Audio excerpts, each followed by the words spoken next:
नमस्कार, मैं हूं doctor Ruchi Bharadwaj, Ayurveda fertility expert and Ayurveda consultant more than 10 year. So आज का टॉपिक बहुत इंटरेस्टिंग है, जो कि अक्सर लोग हमसे पूछते हैं कि मैम आप इनफर्टिलिटी की या बच्चा ठहरने की कोई पावरफुल आयुर्वेदिक मेडिसिन बताइए। यस, आज के टॉपिक में हम बताते हैं कि पावरफुल आयुर्वेदिक मेडिसिन निसंतानता या इनफर्टिलिटी को दूर करने के लिए। तो सबसे पहले जानते हैं कि आयुर्वेद क्या होता है और मेडिसिन का रोल कैसे आयुर्वेद में प्ले होता है। देखिए, आप लोग जहाँ सोचते हो कि एक दवाई हम बताएं और आपको कंसीव हो जाए, बट मैं ये बताती हूँ कि इनफर्टिलिटी का कारण कोई एक नहीं होता। जो निसंतानता होती है, इनफर्टिलिटी होती है, वो बहुत से कारणों के बाद एक वजह बनती है, तब आपको ये प्रॉब्लम होती है बच्चा ना ठहरने की। चाहे उसमें पीसीओडी हो, पीसीओडी किस वजह से हुआ है? आपका खराब लाइफस्टाइल होने की वजह से, आपका स्ट्रेस लेने की वजह से, आपका टाइम पे ना सोने की वजह से। सेम चाहे ट्यूबरक्लोसिस की वजह से आपको टीबी रह चुकी हो और उसकी वजह से ट्यूब ब्लॉक हो गई हो, तो वो अलग कारण हो जाता है। एंडोमेट्रियोसिस की समस्या अलग होती है, सही खान पान ना होने की वजह से, सही वर्कआउट ना होने की वजह से। सेम पीआईडी, बार बार पेल्विक इन्फेक्शन जो होते हैं वो भी अलग वजह से होते हैं। तो इसलिए जब निसंतानता का कोई एक कारण नहीं होता, तो फिर निसंतानता की कोई एक दवाई कैसे हो सकती है? जी हाँ, आज का वीडियो आपको यही रिवील करेगा कि जो आप अक्सर पूछते हैं, मैम कोई दवाई बताएं जिससे मेरे को कंसीव हो जाए। तो ऐसी कोई दवाई नहीं होती।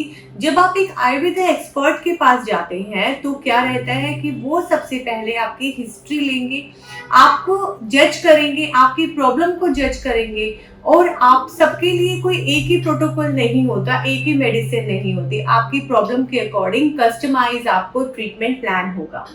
तो कस्टमाइज ट्रीटमेंट प्लान में इनफर्टिलिटी के कारण में दोनों ही कपल्स इक्वल जिम्मेवार होते हैं, चाहे मेल हो चाहे फीमेल हो। हम दोनों से ही हिस्ट्री लेकर, मेल की भी स्मोकिंग हिस्ट्री, अल्कोहल हिस्ट्री बहुत जरूरी होती है। उनको कॉन्स्टिपेशन तो नहीं है, और भी बहुत सिटिंग जॉब है, बहुत सारी चीजों के बाद हम उनकी जो सीमेन एनालिसिस करवाते हैं, जो प्रोफाइल होती है उसमें कोई उनको वर्सोसेल या फिर कोई भी अदर इन्फेक्शन, बार बार उनको जो स्पर्म है एनालिसिस है उसमें उनको एगुलेशन प्रेजेंट आ रहा है, पस सेल्स बहुत ज्यादा बार बार बन रही है, तो ये बहुत सारे कारण भी उनकी इनफर्टिलिटी पे डिपेंड करते हैं। सेम फीमेल में हम ट्यूब्स की पेटेंसी चेक करते हैं, यूट्राइन कोई भी इशू होता है उसको रिजॉल्व करने की कोशिश करते हैं, उनके पीरियड्स रेगुलर है या नहीं, और उसके बाद ही उनका ट्रीटमेंट प्लान होता है। तो ये तो रहा इनफर्टिलिटी की समस्या किसी भी कारण से है, हम आगे पहले हिस्ट्री लेने के बाद ही बढ़ते हैं। अब बात करते हैं कि मैनेजमेंट आयुर्वेदा में जो हम आपके निसंतानता का ट्रीटमेंट प्लान करते हैं उसमें सबसे पहले हम वातानुलोमन चिकित्सा देते हैं। वातानुलोमन चिकित्सा में मेल या फीमेल दोनों को ही वातानुलोमन चिकित्सा मेन होती है। हम आपसे पूछते हैं आपका एंजाइटी लेवल क्या है, नींद कैसा है, आपके एक्सरसाइज आवर्स कौन से हैं या बिल्कुल नहीं है, या आपका इजैकुलेशन, स्पर्म इजैकुलेशन ठीक है, फीमेल के पीरियड्स ठीक है, उसके अकॉर्डिंग ही आपका वातानुलोमन चिकित्सा डिसाइड होता है। सेकंड, दीपन पाचन, यानी कि आपका डाइजेशन, आपकी अग्नि अगर सही नहीं होगी, आयुर्वेद बोलता है अग्नि अगर आपकी सही है तो ही वो आपकी 7 धातु यानी कि सारे टिश्यूज को न्यूट्रिशन देती है। तो आयुर्वेद में आपकी जो 7 धातु होते हैं, रक्त, मांस, मज्जा, अस्थि, मेद, शुक्र धातु और उसके बाद ओज, उन सब तक पूरा न्यूट्रिशन आप तक जाता है। और आपकी जो लास्ट में शुक्र धातु होती है और ओज होता है, जो कि मेल का स्पर्म और फीमेल का ओवा बनाने में बहुत काफी हद तक उसका योगदान रहता है। तो वहां तक न्यूट्रिशन पहुंचता है। और आयुर्वेदिक रसायन कुछ मेडिसिन होती हैं जो कि आपको प्रॉपर न्यूट्रिशन देकर आपका ओवा और स्पर्म को बैलेंस में लाते हैं और उनकी सारी दुष्टि दूर करते हैं। और जब वो बैलेंस में लाते हैं देन आपका कंसेप्शन श्योर हो जाता है। तो ये सारी चीजों के बाद वातानुलोमन चिकित्सा हो गई, और आपका जो जैसे कि मैंने पहले बताया दीपनी है, और हम दीपन पाचन चिकित्सा देते हैं।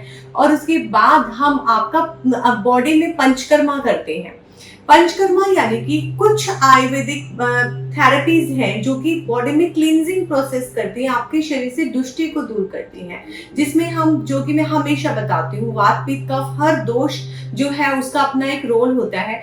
बॉडी में हमारे सारे सिस्टम उन्हीं दोषों के अकॉर्डिंग चलते हैं, तो वो बैलेंस में होने बहुत जरूरी है। तो उसमें इनफर्टिलिटी में सबसे बड़ा जो पंचकर्मा का रोल रहता है वमन, वमन जो है एक ऐसी थेरेपी है जो कि आयुर्वेद में शुरू से ही बीज संस्कार बताया गया है, यानी कि कंसेप्शन से पहले ही आप अपने बीज शुद्धि कीजिए, आपका ओवा जो है वो अच्छा बने, स्ट्रॉन्ग बने, हेल्दी बने, और वही मेल के स्पर्म अच्छे बने, हेल्दी बने और अच्छे से मोटाइल हो।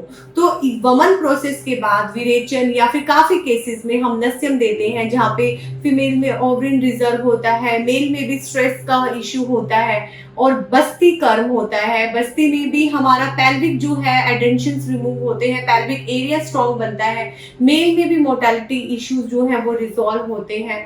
और रक्त मोक्षण, रक्त मोक्षण भी एक ऐसी प्रक्रिया है जिसमें बॉडी से पित्त निकलता है।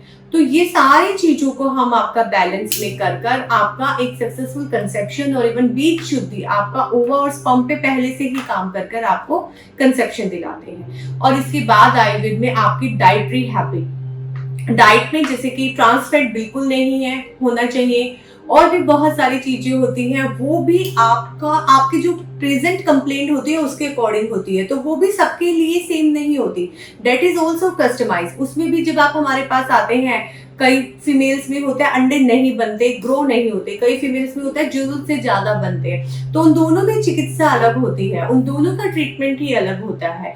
तो उसमें पंचकर्मा भी हम अलग चलाते हैं, और उसमें हम जो मेडिसिन है, ड्रग्स है, वो भी अलग से चलाते हैं, और उसके बाद जो आपका डाइट है वो भी हम अलग से मॉडिफिकेशन करते हैं। जैसे कि काफी फीमेल्स में एंडोमेट्रियम लाइनिंग बहुत ज्यादा थिन होती है, काफी फीमेल्स में ठीक होती है, 14 mm 15 mm तक पहुंच जाती है। तो सबके लिए जब प्रॉब्लम सेम नहीं है तो ट्रीटमेंट सेम नहीं हो सकता। तो आप कोई एक ड्रग हमसे ना पूछिए, या फिर ये मत सोचिए कि कोई भी आपको बड़ी फार्मा कंपनी एक टाइप की ड्रग सेल कर रही है और बार बार बोल रही है कि आप ये मेडिसिन खाइए और कंसीव कर जाइए, ऐसा नहीं होता। एक अपने आसपास प्रॉपर आयुर्वेदिक डॉक्टर के पास जाइए, अपना प्रॉपर जो आयुर्वेद में बताए गए हैं सिद्धांत, उनके अकॉर्डिंग आप अपना ट्रीटमेंट लीजिए। जैसे कि मैं आपको बहुत हद तक मैं जो आयुर्वेदिक सिद्धांत है वो बता चुकी हूँ। उसके बाद हम आयुर्वेद में वाजीकरण चिकित्सा भी करते हैं, जब आपका बॉडी में डाइजेशन अच्छा हो जाता है, मेटाबॉलिज्म अच्छा हो जाता है, और आपके हम पंचकर्मा करते हैं, उसके बाद लास्ट में रसायन और वाजीकरण चिकित्सा, यानी कि कुछ मेडिसिन आपकी प्रॉपर प्रॉब्लम के अकॉर्डिंग चलाई जाती है, जो आपके ओवा को स्ट्रॉन्ग करती है, मेल की स्पर्म मोर्टेलिटी इश्यू को, एगुलेशन को दूर करती है, और फिर आपका हेल्दी कंसेप्शन पक्का है। और इसके साथ साथ अपने डॉक्टर पे ट्रस्ट रखिए, कोई भी आयुर्वेदिक मेडिसिन आपको नुकसान नहीं करेगी।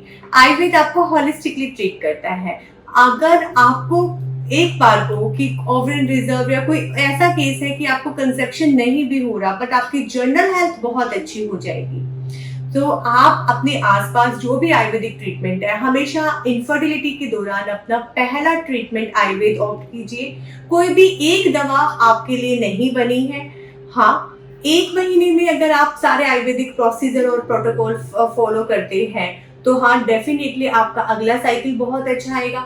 मेल पार्टनर को भी बहुत अच्छा फील होगा कि हाँ उनको अभी इजैकुलेशन इश्यू नहीं है, उनकी रिपोर्ट्स इंप्रूव होंगी और आप कंसीव कर सकते हैं। धन्यवाद।